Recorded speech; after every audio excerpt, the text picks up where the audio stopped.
যে জুলাই যোদ্ধাদের কারণে আজকে আপনি সরকার, সেই জুলাই যোদ্ধাদের চোখগুলা কেড়ে নেবেন না, হাত পা ভাঙবেন না, এক ফোঁটা রক্ত ঝরাবেন না। জীবন তো একটাই, সেই জীবন স্বার্থপর কাপুরুষের জীবন না হয়, এই জীবন হোক জাতির জন্য উৎসর্গ। তাইলে কি জুলাইকে ভুলিয়ে দেওয়ার একটা নিরন্তর উল্টা সংগ্রাম শুরু হয়েছে? খুন হলো, গুম হলো, পঙ্গু হলো, নির্যাতন হলো, মিথ্যা মামলা হলো, তার বিচার এখন স্থবির হয়ে পড়েছে। আগের সরকারের সময় যেটুকু গতি ছিল এটাও এখন খুঁজে পাওয়া যাচ্ছে না। জুলাই স্মৃতি জাদুঘর তুলে দেওয়ার জন্য সংসদে আমরা দাবি উত্থাপন করলাম। প্রধানমন্ত্রী সংসদে দাঁড়িয়ে বললেন যে 5 আগস্ট এই বছরে এটা ওপেন করা হবে। আজকে তো 4 আগস্ট, এখন পর্যন্ত তো কোনো আলামত দেখছি না। 5 আগস্ট ওপেন হলে তো কিছু আলামত ইতিমধ্যে হতো, কিছু দাওয়াত, কিছু আহ্বান পেতাম আমরা স্বাভাবিকভাবে। আশা করি এটা কি হচ্ছে এগুলো?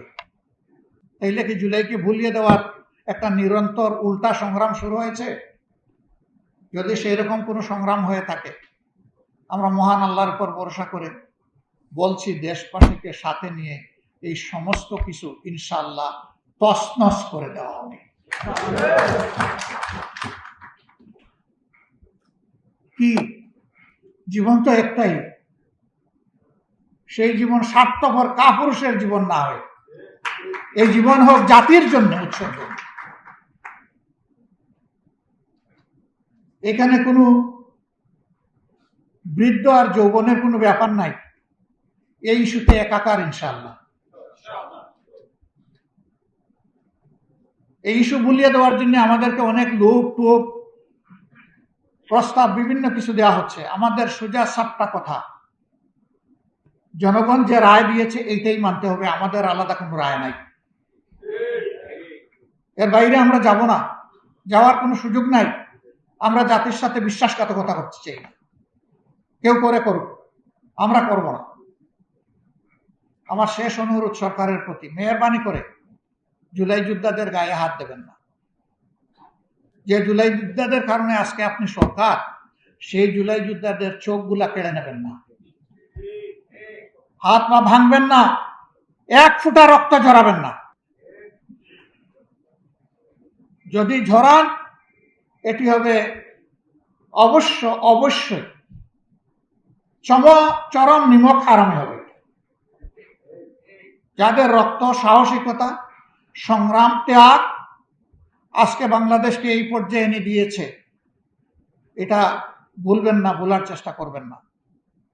আমরা জাতিকে কথা দিচ্ছি, হে প্রিয় জাতি, আপনাদের প্রয়োজনে আমাদের যেটুকু সামর্থ্য আছে সবটুকু উজাড় করে আমরা করে যাব ইনশাআল্লাহ। আমরা এখানে কোনো ক্ষান্ত দেব না, কোনো কম্প্রোমাইজ করব না। ইয়েস, দেশের বৃহত্তর স্বার্থে যে কোনো সময়, দেশের স্বার্থে যে কোনো বিষয়ে আমরা ঐক্যবদ্ধ হতে রাজি আছি, কিন্তু জনগণের একটা সিঙ্গেল অধিকারকে বিসর্জন দিয়ে এটা হবে না।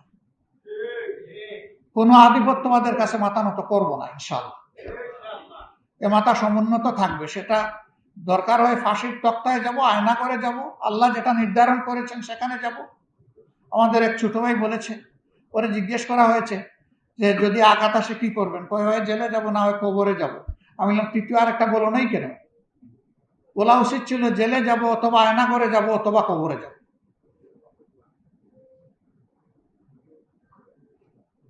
সবাই ভালো থাকবেন, এ দেশ আমাদের সবার, সবাই মিলে এই দেশের জন্য আমরা লড়ে যাব এবং বিজয় হবে ইনশাআল্লাহ জনতার। আসসালামু আলাইকুম ওয়া রাহমাতুল্লাহ।